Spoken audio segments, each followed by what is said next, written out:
Hey everybody! In this video we're going to talk about how to use stripbox on location. Yes, we're going to use something like this. For many photographers, stripbox is nothing new. Many people using it, especially in the studio, people using it as a rim light, hair light, and they're pretty convenient, like people love them. The thing is, I barely see any photographers using stripbox on location. Um, Actually, stripbox could be a very handy tool when you're shooting on location. And then I'm gonna tell you why. Like what I mentioned before, I like using smaller modifiers on location because the light is more concentrated, so I can usually get away with a smaller strobe. Stripbox definitely one of it. You can see how narrow the modifier is, so the light is definitely more concentrated in this way. Yeah, so it's more powerful light. At the meantime, it's a beautiful light too. The other thing about strip light is because it's so narrow, it's very easy to move around. Sometimes you might shoot in a narrow space. When I'm talking about shooting location, it not necessarily has to be outside. You could be shooting inside as well. It could be an indoor location. Could be either like in a hotel lobby or in a nice restaurant, anything, anywhere you want to use photography to tell a story or doing any campaign or anything like that. So those are like a large octa or umbrella. They're not very convenient to move around in small space. Like you can easily hit something with that modifier and cause some damage either to your gear or to the property, right? But with stripbox, because it's so narrow, it's very easy to move it around, and then you can easily put it somewhere that almost impossible to put other light in there, right? So you can just put it into a corner of the wall and or anywhere. The other thing is I gotta mention, this is a more of a hidden feature. Again, I barely see people using stripbox that way. So yeah, so stripbox you can use this way like most of people do, like vertically, right? Other than that, actually you can use the stripbox like in the horizontal position as well. So there's some advantage when you using stripbox this way, and it works really well under certain lighting condition. Like for example, if the sun is right behind me, the camera is right here, then without using a strobe, my face is gonna be totally dark, right? So you can, if you put your stripbox this way, you probably have to put the light like very close to the camera angle in order to make sure the light is wrapped around the other side of my face. Otherwise, the other side of my face is going to be too dark. It won't look natural at all. You can put your light this way, right? When you do this way, you have such a wider softbox to wrap around your subject. At the meantime, because now when you're putting it this way, it's narrow this way. So that means the shadow underneath model's chain gonna be well preserved. So when you put your stripbox this way, it almost like you're shooting with 2 or 3 beauty dish. You just line them up horizontally, then you do that, right? So this actually, under certain light condition, this works as well as a 3 beauty dish. So that's how efficient and how powerful it is. Okay, so we're done enough talking, then let's go through some sample photos. Okay, let's take a look at the first sample. Stripbox, 9 o'clock position, very straightforward. You can see what I mean by protecting the shadow. You can look at the shadow over her side of her face is really well preserved over there, and you can see the highlight and shadows, right? Okay, it's the second one. So this is a shot straight out of camera without any strobe. It's a pretty strong ambient. It's pretty much midday sun, and this is what I got with using the stripbox and put on the camera right. So you can see this is big difference right there. Yeah. Okay, next sample.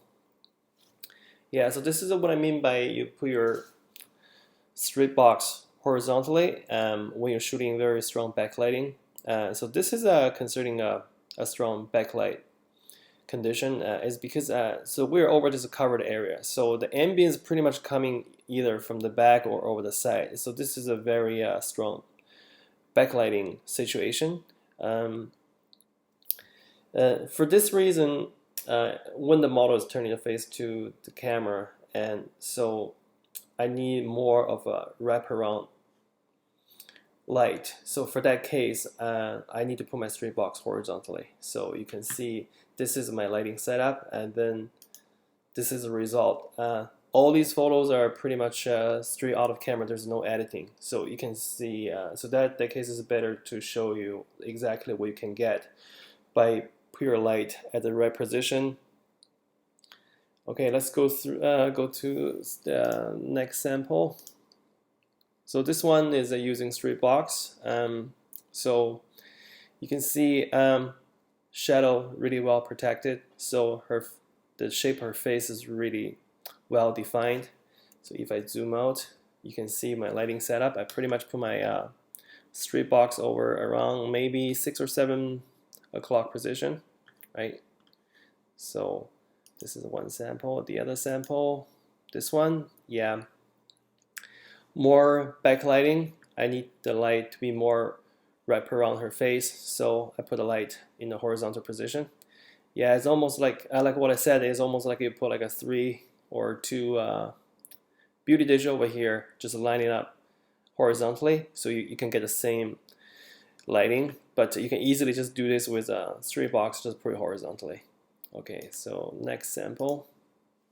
Yeah, this one's the same. I basically put the light right in front of the model. I put the light right in front of the model, and then slightly above my camera. The light is pretty much coming the same direction as the camera.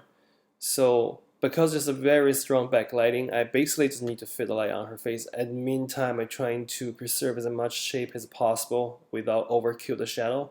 So I put it horizontally, so you can see the shadow right here, right? It really helps define her chin, her jaw, right? So this is a good example to show you when you need to put your light, strip light horizontally. So the next one is I put the light vertically and over camera left, right? So you can see here, this is another very strong ambient situation. It's around 3 or 4 p.m. during the summer. The sun is very strong. The models are like a lighter hair, right? So the water reflection, all these things is make the shooting very challenging. But if you use the light properly, you can really make a challenging situation into a dramatic looking photo. So this could be a good example by using strip light. So I can use the strip light to compete with the strong ambient, at the meantime protect the shadow, so you can still show the shape of the model. Okay, so the last sample, this is another one. This is shooting around 11 o'clock during the day. These metal, they're bouncing a lot of harsh light, and right here as well. So this is another very challenging situation. Actually, the sky, if I don't keep my shutter speed fast, and the sky could be overexposed too, right? So you really need to give a very strong light to your model, and for that case, strip light could be a very good tool for this situation because the light is very concentrated, right? So I put it vertically because I want both the model's face and body properly lit, and then do what I wanted to do. Yeah, it's perfect for me for under this situation. So this is the other one. This is a shooting under a low ambient, right? So the model is under the shade. Yeah, this type of light is this type of ambient light is very easy, but it could be challenging too because it could be boring. Because the light is soft, you really need to add more highlight to your model's face. But this is the tricky part because you want to add the highlight to model's face, but at the meantime you don't want the highlight that you add too much, or you kill the shadow. So you add the highlight, but you end up kill the shadow. So you want the highlight but without destroying the shadow. So this is when you need to use a small modifier like stripbox. Okay, so these are the sample photos that I want to show you, and yes, give it a try. If you don't have a stripbox, borrow one, buy one, and I don't think you will regret buying a stripbox if you're shooting constantly on location, because it's very handy. Okay, thank you very much, and we'll see you next time.